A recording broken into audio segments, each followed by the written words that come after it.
나타낼 때 옛 사람들은 고민했어요. 뭐냐면 여기 있는 전 복자는 사실은 머리가잖아요. 그 다음에 팔이에요. 팔, 그 다음에 다리 이렇게 달려나가는 모습이에요.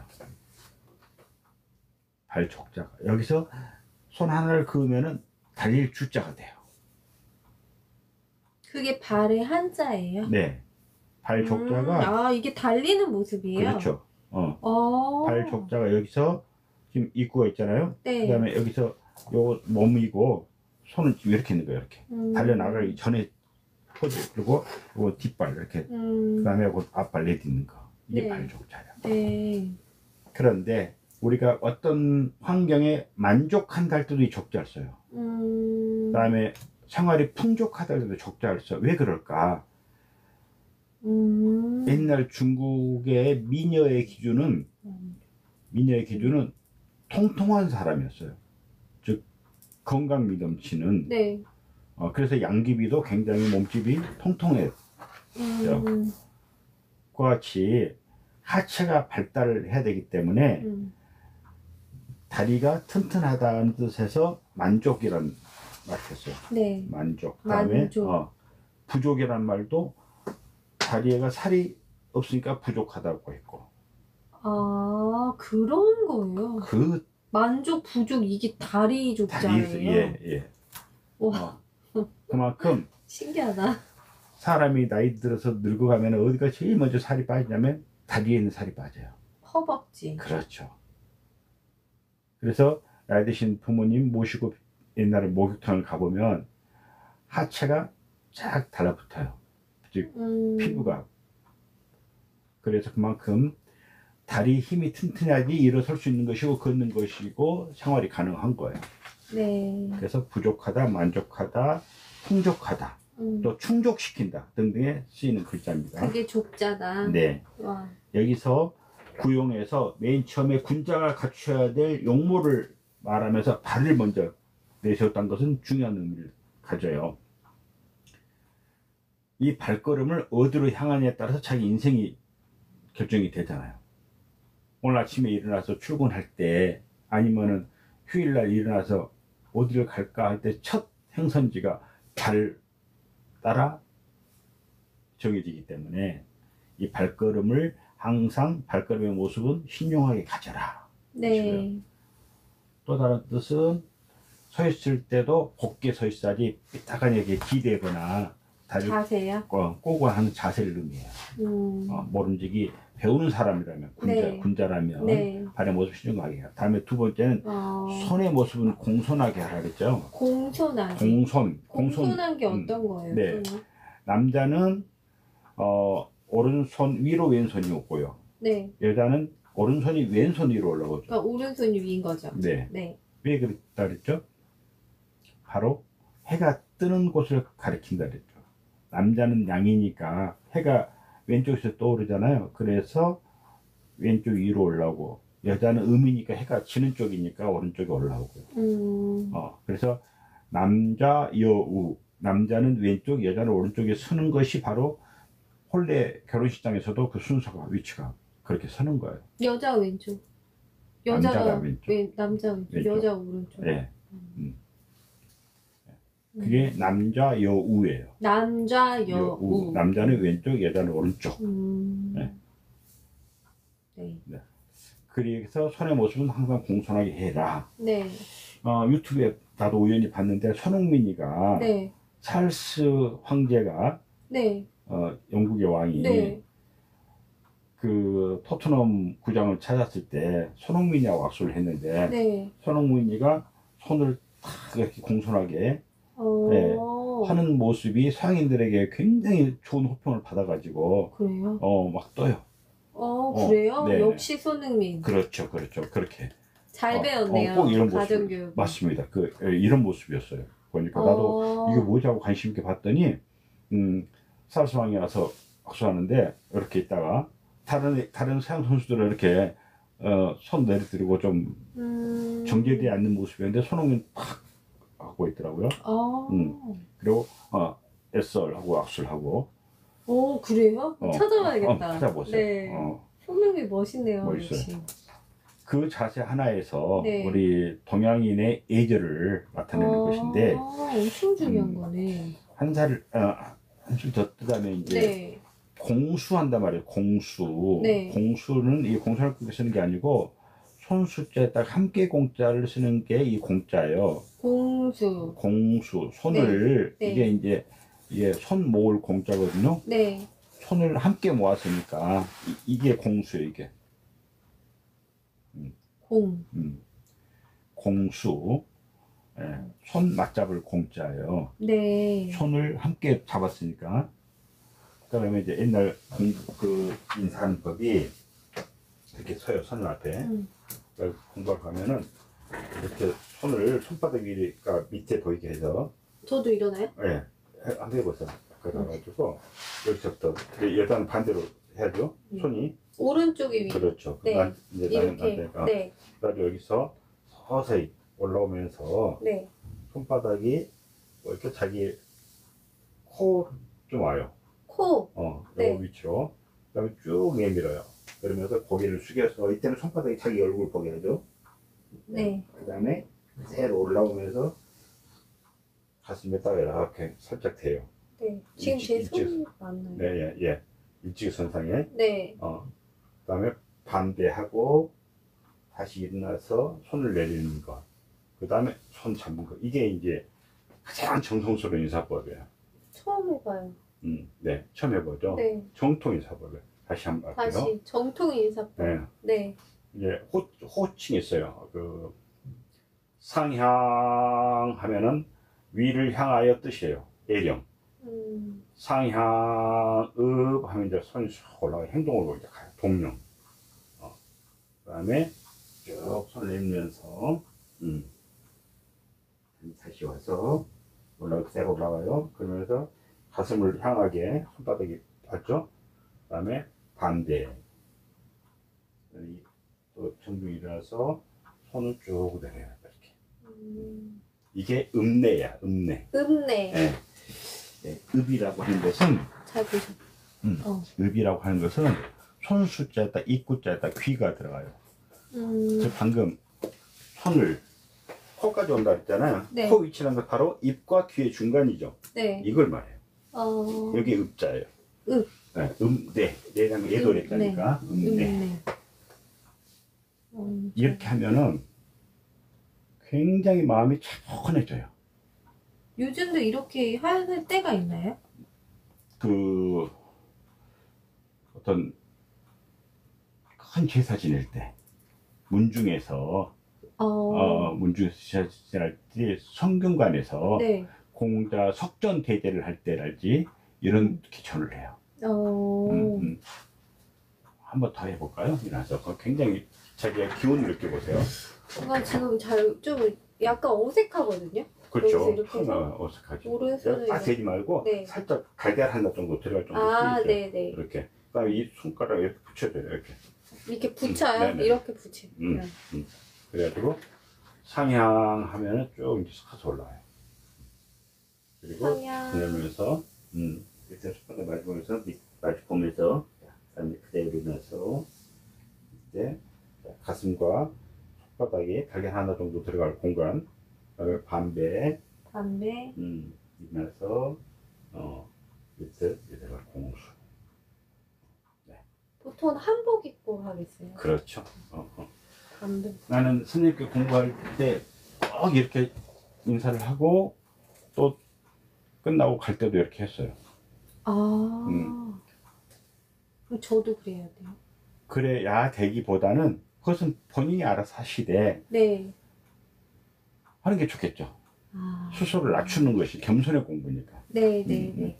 그래서 끝나면 이제 좀 문쯤에서 이렇게 하고, 그러면 이제 이 말은 뭐냐면은 제자는 선생님에게 제 마음을 바칩니다 뜻이에요.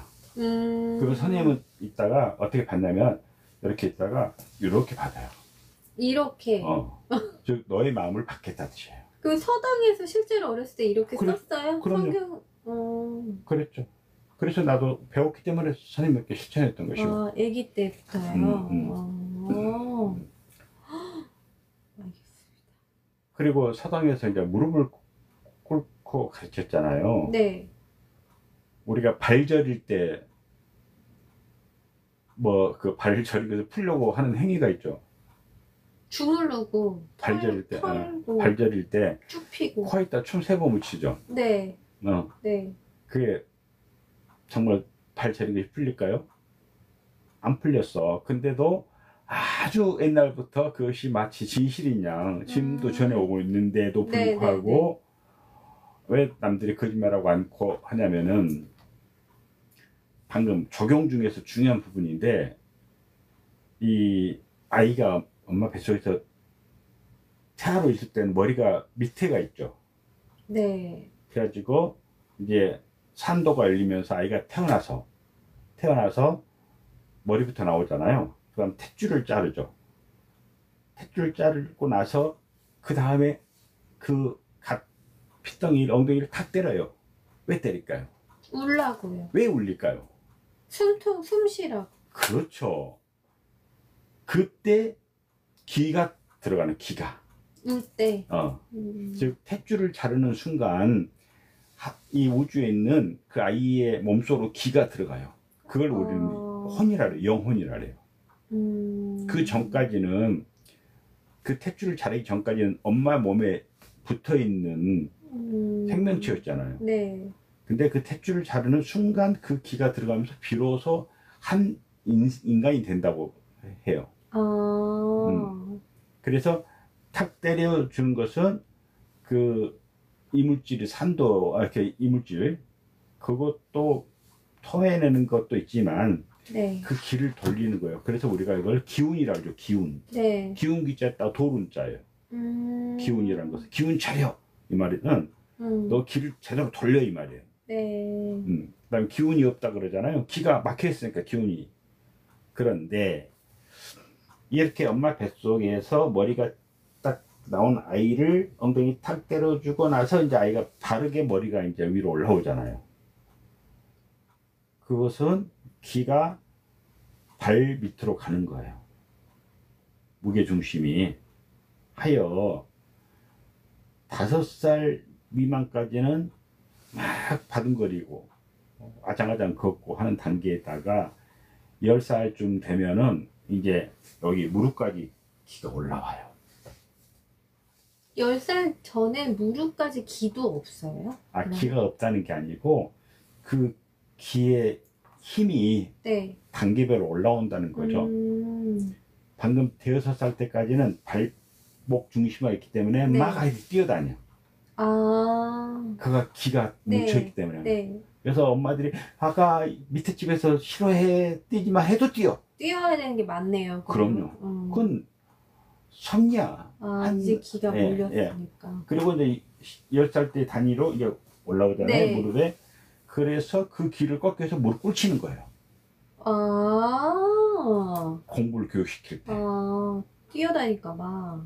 네, 무릎을 꿇치는 거야. 음. 그리고 20세가 되면 이제 여기 매듭으로 올라오니까 그때가 이제 결혼 소면서 우리가 정년기라 그러고. 옛날로 따지면. 네, 옛날 따지면. 그 다음에 이제 30세가 되면 이제 배로 오니까 좀 뭐 소면서 인격배가 생긴다는 둥 좀 몸의 변화가 생기고. 그거 40대. 40대가 되면 이제 가슴으로 올라오니까 숨이 막히기 시작하죠.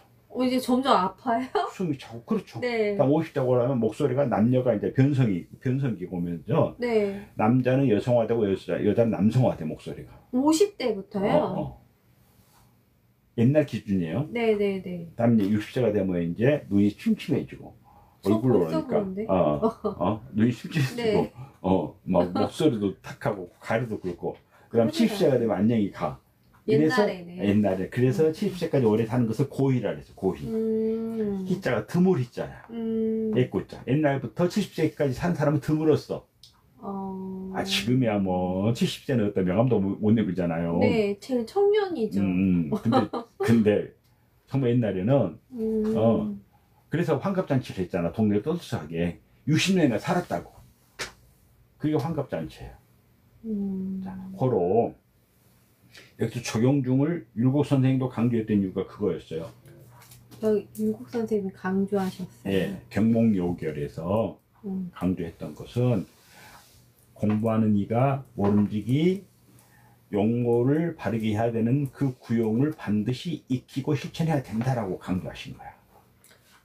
그럼 이 구용이라는 건 공부하는 이가 가져야 될 몸가짐. 가져야 할 9가지 몸가짐. 할 몸가짐. 네. 네. 그리고 방금 수용 공까지 하면은 우리가 수족을 올린다 그 말했잖아요. 네. 손과 발이 그만큼 중요한 거야. 발은 가지런히 무겁게 막 떨구지 말고 손은 공손하게 하고. 공손하게. 예.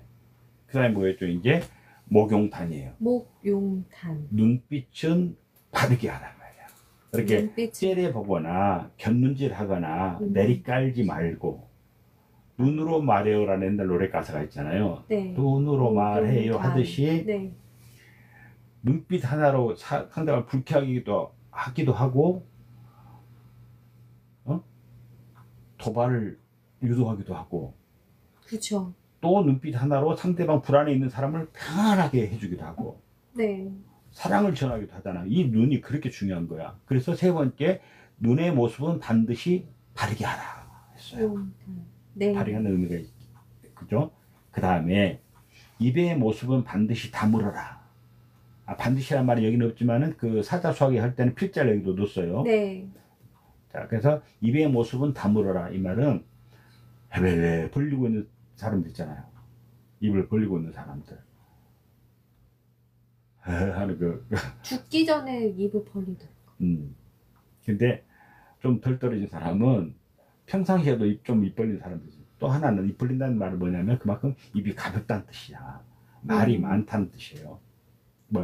입 벌리고 있다는 뜻이 아니고 입만 벌리면 거짓말하는 사람, 입만 벌리면 허풍치는 사람들 있잖아. 여기서 지금 입의 모습은 다물한 것은 말도 의미가 포함이 돼요. 네. 말도 가볍게 하지 마라. 중요하네요. 네. 그래서 구사에서 연결되면 언사충하고 연결되죠. 네. 말은 충직하게 할 때 생각하라 그랬잖아요. 충성스럽게. 예. 충직, 충성 같은 말이니까. 네. 다음에 성, 용, 정이요. 소리, 성자. 소리성. 네네네. 소리하는 모습은 고요하게 하라 이거야. 상대방이 알아먹으면 될 거인데 괜히 톤이 높은 사람이 있어하고 불안하게 하는 사람이 싸우듯이 말이야. 근데 원래가 죄송한데 원래가 쏠린 집안이 있잖아요. 여자들이 다 쏠린 집안. 그거 어떻게 해요? 타고나기를 목소리가 이렇게 낮은 게 아니고 쏠 정도가 맞춰져 있는 사람들. 모르겠어. 그것은 내 의사가 아니어서. 다만 이걸 배우고 나면 나도 소리를 좀 고요하게 해야 될 거야 하고 이제 자기 스스로의 공부가 필요하겠죠. 노력. 하기 시습지 불력 여로와 그랬잖아요. 네. 배우고서 오늘 배웠어. 성령종. 그래. 말소리 할 때마다 다시 그것을 반복해야지. 이게 학습이니까. 예. 네. 소리의 모습은. 물론 사람마다 또는 집안마다 소리에 높고 낮음은 있지만 여기서 말하는 것은 그것도지만 말소리를 12조로 하거나 좀 너무 큰 소리 하거나 그렇지 말한 뜻이죠. 네. 예. 다음에 기용숙. 기운하는 모습은 엄숙히 하라. 기운하는 모습은 소리 말해서 숨소리를 말해요. 숨 쉬는 모습. 숨 쉬는 것을 엄숙하게. 네. 씩씩거리는 사람이 있잖아요. 그리고 네. 숨이 거친 사람이 있고. 물론 환자는 어쩔 수 없지만 보통 사람들이 또 하나는 여기서 또 하나 내가 아는 어떤 사람도 사회적으로는 상당히 신분이 괜찮다고 보는데 굉장히 천한 행동을 할 때 찡그리는 사람이에요. 함부로 코 푸는 사람도. 사람들 많은 데서. 밥 먹다가도. 그 다음에 밥 먹다가 가래를 하얗게 뱉어가지고. 길에 다니다가 아니면 밥 밥상 먹다가. 밥상 먹었어. 그거는 너무한 거 아니에요? 나가야 되는 거 아니에요? 그러니까. 나가서? 자, 그런 사람이 있기 때문에 지금 이 가르침을 그래서 행동거지를 보면은 그 사람이 배운 사람인지 안 배운 사람인지 안다는 거야. 네. 여기서 배운 사람이라는 것은 그가 무슨 대학을 졸업했고 학위를 받았다 그게 아니에요. 여기서 배우면 사람 공부 네. 이걸 말하는 거다. 그래서 가정교육이 됐나 안 됐나는 평생을 가는 거예요. 네. 그리고 나서 투용직 머리의 모습을 반드시 곱게 하라 이 말은 이렇게 삐딱한 사람 있잖아요. 머리가 당당해서 팔게 딱 쓰면 좋죠. 다음에 색용장 안색은 네. 이 색깔 안색은 장엄하게 하라. 장엄하게요. 씩씩하게 하라. 이 말은 막 눈을 크게 부랍뜨라는 게 아니고 온화하게. 구사에서는 색사온이라 그랬죠. 네. 예, 그 색사온과 색용장은 일맥상통해요. 장엄하다는 것은 상대방이 함부로 사람을 무시 못하는 그 어떤 느낌이 있는 거야. 이해갈 거예요. 네. 딱히 뭐라고 말하기는 표현은 안 되지만 그건가 보다 하는 느낌이 있잖아요. 어떤 사람은 참 품위가 있다 그러죠. 그리고 왠지 뭔가 가까이 범접하기에는 그리 쉽지 않은 사람이 있어. 얼굴에서 풍기는 그것이. 그러나 그게 꼭 싫지만 안 해. 본받고 싶은 사람이 있어요. 이런 경우 같아요. 예를 들면 대통령?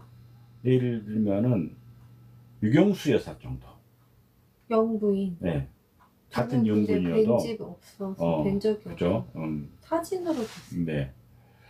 아니면은 엘리자베스 여왕은 봤죠? 네. 영상으로 그런 네. 품위. 네. 온화하면서도 품위가 있잖아요. 결코 가볍지가 않잖아. 네. 네. 품위가 있다. 그거는 그러면 지위가 만든 건가요? 지위 이전에 네. 이렇게 가정교육에서 비롯된 것이겠죠. 그래서 예전에 어르신들이 이런 말씀을 하셨어요. 며느리를 택할 때는 갑자기 졸부가 된 딸보다는 네. 부잣집에서 과외하거나 네. 과외요. 또는 무슨 말해서 부잣집에서 가정부를 한 사람이 더 낫다 이런 이야기를 한 적이 있어요. 보고 배운 게 있으니까. 네. 맞아요. 근데 졸부는 갑자기 그렇게 가정교육이 안 된 상황에서 어떻게 부자가 되니까 굉장히 돈이 최고인 줄 알고 상대방을 막 무시하고 그런 네. 경우 있잖아요. 네. 네. 그다음에 마지막으로 입용덕이라 서 있을 때는 반드시 덕스럽게 하라. 네. 서 있을 때 덕스럽게 하라는 것. 아까 같이 손흥민처럼 이 다 포함되지만 각별히 또 입용덕이라고 한 것은 서 있을 때도 자세를 바르게 하고 두 손도 모으고 누가 봐도 참 기품이 난다 이런 부분들.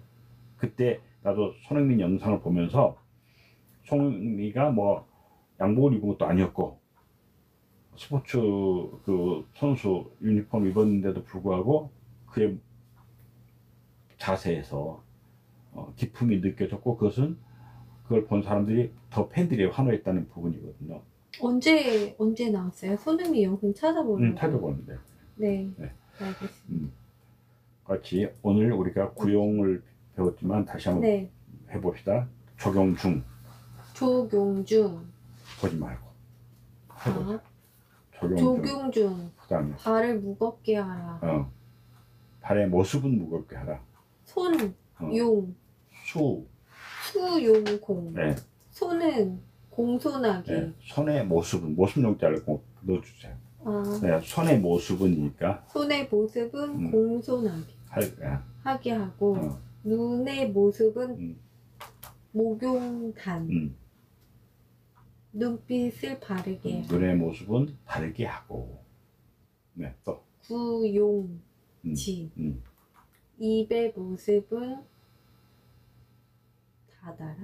다물고. 이렇게. 네. 자, 이렇게. 그 다음에 성용정. 소리의 모습은 고요하게 한다. 기용숙. 숨 쉬는 것을 정숙하게 하고. 두용직.